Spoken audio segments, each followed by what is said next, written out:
বাজারে এক কোণে ভ্যানের উপর আলুর বস্তা সাজানো আছে, লোকজন যাওয়া আসা করছে। রতন বাজারে ডাক ছাড়ছে। আলু নিন আলু, এখানে সোনার মতন আলু, আজ কিনলে কাল লাভে থাকবেন। রতন ভাই, দাম এত বেশি কেন? প্রতি কেজি আলু 50 টাকা। কি আর করব বলো দিদি, দেশের আলু ঘাটতি, আমি না রাখলে বাজারে আলু পেতেই না।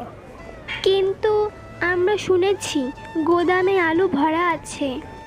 শোনেন, আমি ব্যবসা জানি, ঘাটতি আছে বলেই দাম বাড়ছে, না মানলে কিনবেন না। হারু বাজারে প্রবেশ করে শান্ত স্বরে কথা বলে। হরেন ভাই, মিথ্যা বলে মানুষের কষ্ট বাড়ানো ঠিক না।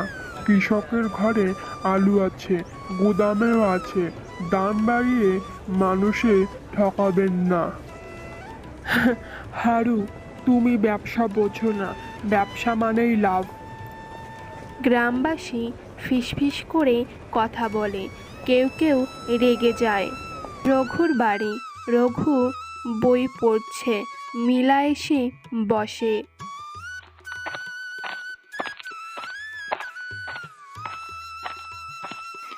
বাবা, আজ বাজারে আলুর দাম আকাশ ছুঁয়েছে, গরিব মানুষ খেতে পারছে না।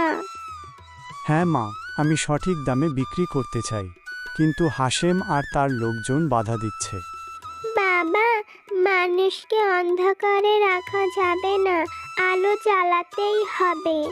বিল্টু এসে দাঁড়ায়। মেলা, আমি বাবাকে বোঝাতে চাই, কিন্তু উনি শুনতে চায় না। আমি দেখেছি মানুষ কত কষ্ট পাচ্ছে। বিল্টু, একদিন তোমাকে সাহসী হতে হবে। অন্ধকার চিরকাল থাকে না, আলো একদিন আসবেই। বিল্টু মাথা নিচু করে। কৃষকরা মাঠে কাজ করছে, গপু কাকা কাঁধে কোদাল নিয়ে কথা বলছে। আমরা খেটে আলু ফলাই, কিন্তু বাজারে গিয়ে দেখি দাম বেড়ে গেছে। এর লাভ কে পায়? ব্যবসায়ীরা। আমাদের ঘরে আলু মজুত আছে, কিন্তু হাশেম দাম বাড়ানোর জন্য গুদাম বন্ধ রেখেছে। চাচা, আমি আপনাদের আলু ন্যায্য দামে কিনব আর বাজারে সঠিক দামে বিক্রি করব। বাজারের ভিড়। রতন দাম বাড়িয়ে আলু বিক্রি করছে। মানুষ ক্ষিপ্ত হয়ে গেছে। আমরা আর সহ্য করব না, আলুর দাম কম চাই, গরিব মানুষ না খেয়ে মরছে। রঘু সামনে আসে।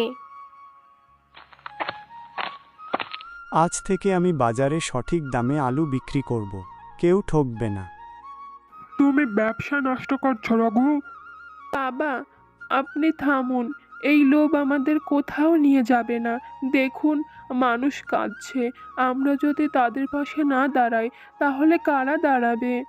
আমি ভুল বুঝলাম, আজ থেকে আমিও সঠিক দামে আলু বিক্রি করব।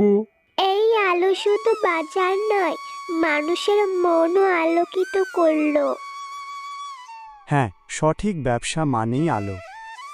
হ্যাঁ, আমি বুঝলাম, লোভ নয়, সততা মানুষকে বাঁচায়।